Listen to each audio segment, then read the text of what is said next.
Bom dia, seja bem-vindo. Nós estamos conversando aqui da nossa comunidade em Braço do Trombudo, uma comunidade da Igreja Evangélica de Confissão Luterana no Brasil, ISLB. Eu sou o pastor Klaus. Nós queremos nesse dia também prestar culto a Deus, ouvir a sua palavra.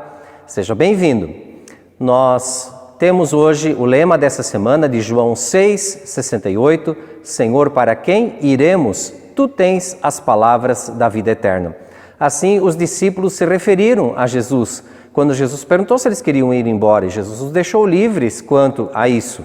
Mas então eles disseram, tu tens as palavras da vida eterna. Que assim também possamos reconhecer que Jesus tem as palavras que nós precisamos e que nos conduzem para a vida eterna. Que Deus nos abençoe, que o nosso Deus, Pai, Filho e Espírito Santo esteja aqui conosco.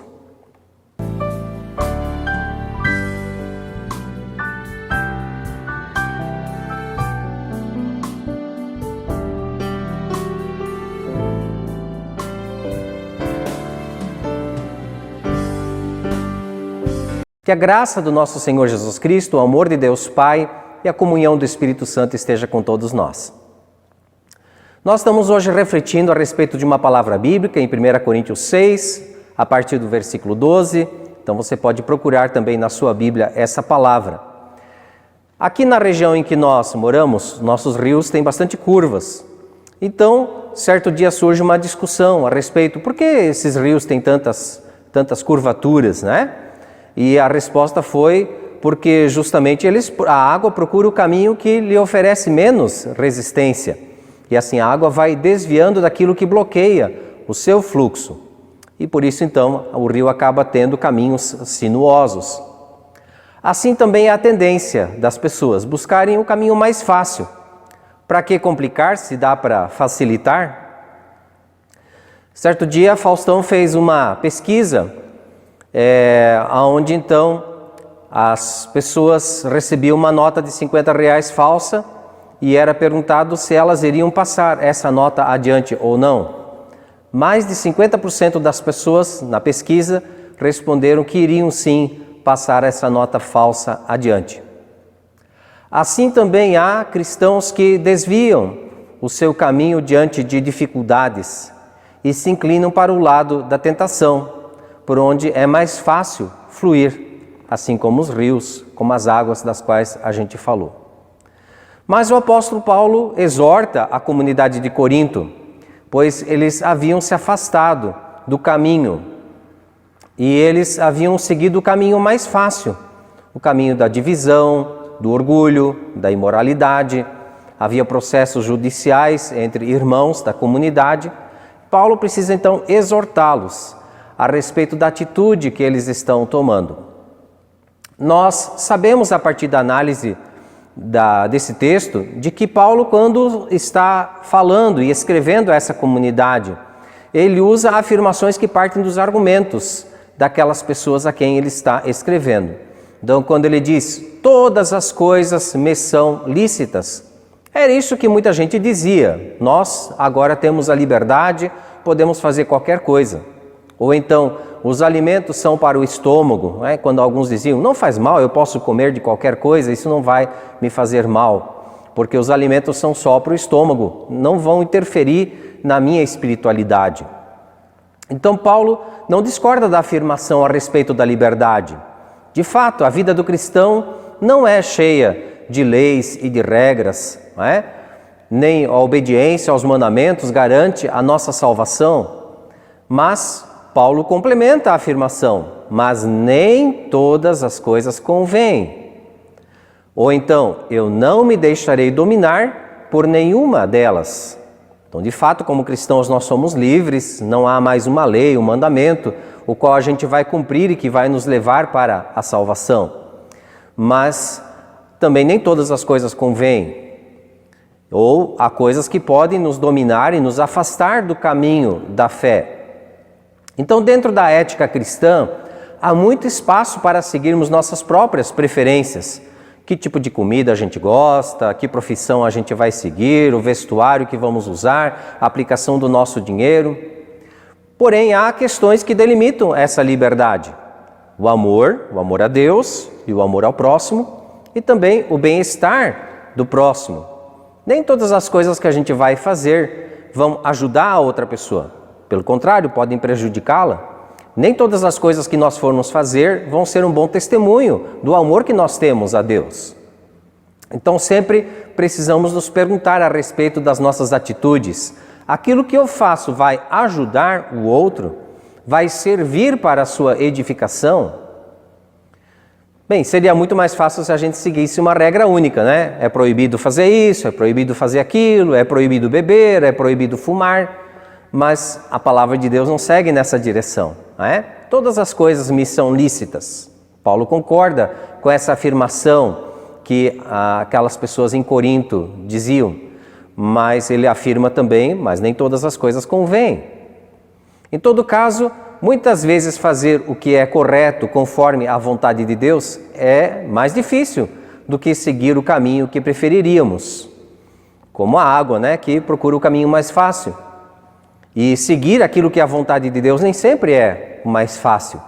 Por isso também Jesus falou da porta e do caminho estreitos, de que o caminho da fé cristã é como uma porta estreita, como um caminho estreito. Não é fácil seguir por ele. Certo dia tinha um proprietário, né, de um carro, e ele estava passando por um problema, porque o cachorro dele insistia em entrar embaixo do carro, e ele então mordia os fios, as partes emborrachadas ali no carro e sempre acabava danificando aquele veículo. Então, o dono do cachorro teve uma ideia, né? Ele passou pimenta por baixo do carro para evitar então que o cachorro mordesse em qualquer parte ali. Por que Deus não fez assim lá no Jardim do Éden, não é? Por que Deus não colocou frutos feios na árvore do conhecimento do bem e do mal?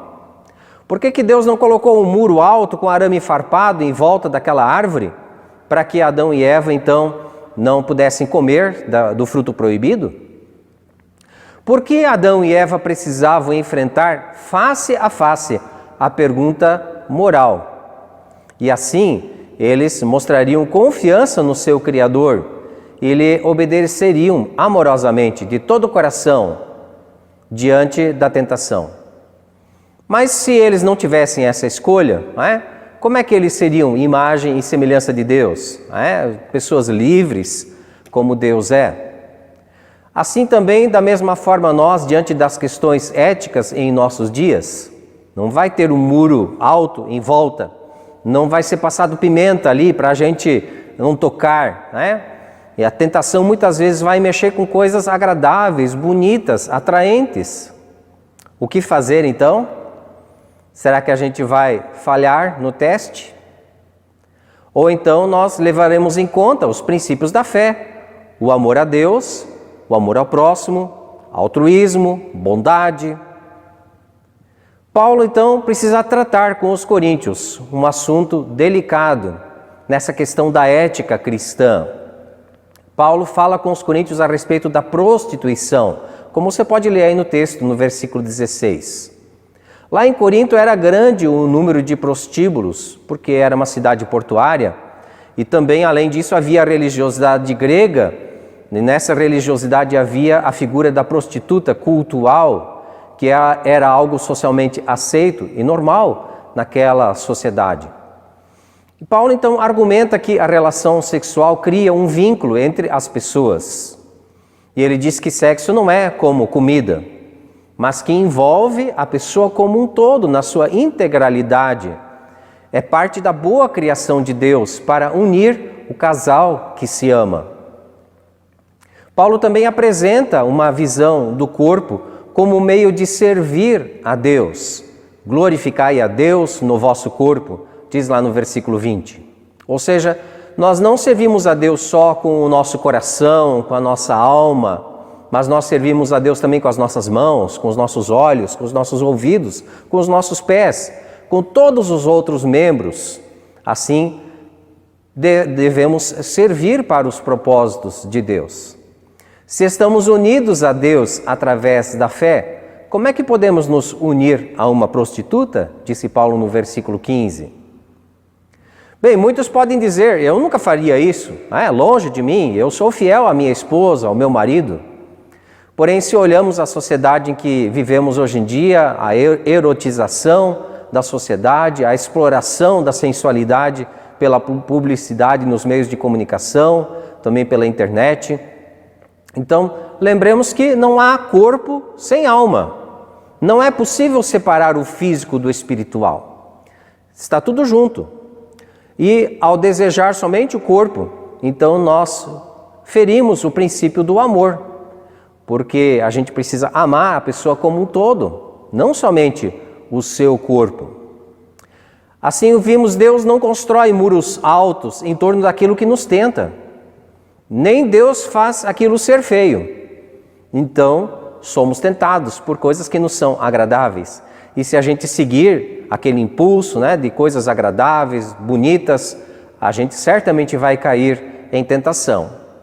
E nessas horas, então, nós precisamos lembrar, como Paulo diz lá no versículo 19, que os nossos corpos são santuário do Espírito Santo e que não pertencemos mais a nós mesmos, pois fomos comprados pelo sangue de Jesus. E pela fé, então, nós estamos ligados a Cristo e somos membros de Cristo.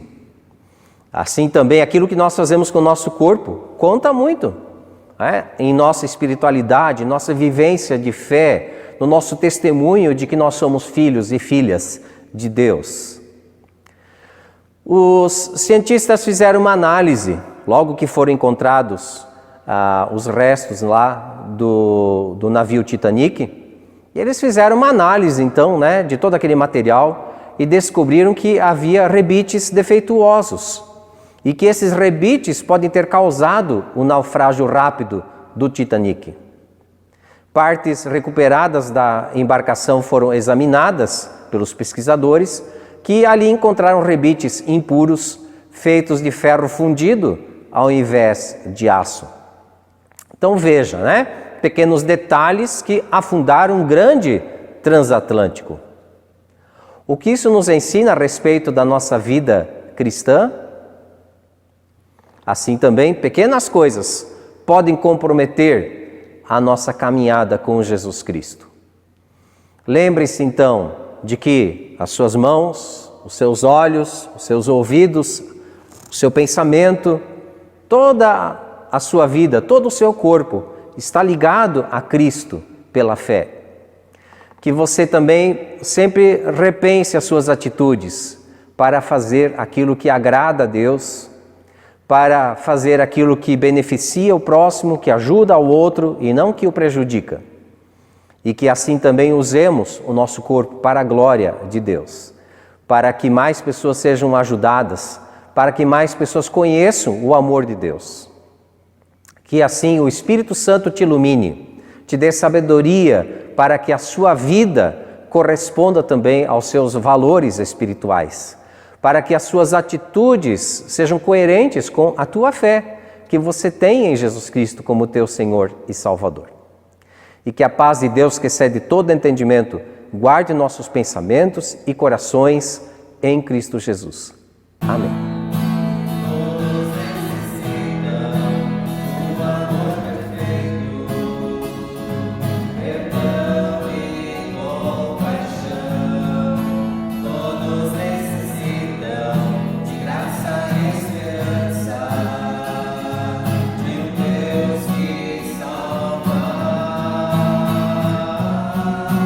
Cristo move as montanhas e tem poder.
Meus amigos, eu quero lembrar que no dia 13 de agosto, sexta-feira, nós vamos ter uma noite da sopa aqui na nossa comunidade. Você pode adquirir os cartões antecipadamente e vir buscar aqui naquele dia, então, a partir das 18 horas, e assim ajudar também a nossa comunidade na sua missão.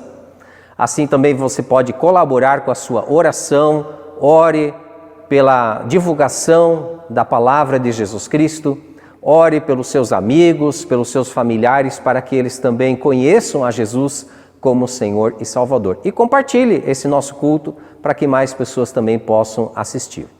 Assim nós queremos terminar com um momento de oração. Feche os seus olhos. Querido Deus, nós queremos te agradecer pela tua graça, que tu nos aceitas e perdoas, que tu nos ajudas, que o teu amor é tão grande, que tu nos aceitas assim como somos, mas que teu amor é tão grande que tu não queres que nós permanecemos assim como estamos. Tu queres, Senhor, que a nossa vida seja melhor, que nós possamos corresponder à santidade que tu tens e que no nosso dia a dia possamos viver de maneira responsável, correta e justa, especialmente no relacionamento com o próximo. Então pedimos ao Senhor que o teu Espírito Santo nos dê sabedoria em nossas atitudes, em nossas palavras, para que a gente não siga o caminho mais fácil, para que nós não caiamos em tentação, para que nós façamos aquilo que a tua palavra nos ensina e aquilo que é a tua vontade para o momento em que estamos vivendo. Senhor, ajuda também as pessoas que seguiram o caminho da prostituição, para que se arrependam, para que voltem, para que busquem uma vida correta. Aqueles que se deixaram levar pela traição, pelo adultério, pela infidelidade, pelo sexo fora do casamento. Ó Senhor, toca o coração dessas pessoas com o teu Espírito Santo, para que elas também percebam o mal que estão fazendo a si mesmas e também às outras pessoas à sua volta. Queremos então também, Senhor, pedir que tu nos guardes nessa nova semana, que tu nos orientes nos nossos afazeres. Traz, Senhor, tua bênção sobre a casa e a família de cada pessoa que está nesse momento acompanhando este culto. Traz, Senhor, o teu Espírito orientador a cada pessoa que está participando deste culto agora. Assim nós confiamos em ti, Senhor, na tua ajuda e na tua presença. Por isso tudo mais também pedimos com as palavras que Jesus nos ensinou a orar. Pai nosso que estás nos céus, santificado seja o teu nome, venha o teu reino, seja feita a tua vontade, assim na terra como no céu. O pão nosso de cada dia nos dá hoje e perdoa-nos as nossas dívidas, assim como nós também perdoamos aos nossos devedores, e não nos deixes cair em tentação, mas livra-nos do mal, pois teu é o reino, o poder e a glória para sempre. Amém. Obrigado pela sua presença. Que o Senhor te abençoe, que o Senhor te guarde, que o Senhor faça resplandecer o seu rosto sobre ti e tenha misericórdia de ti. Amém. Uma boa semana. Tchau, tchau.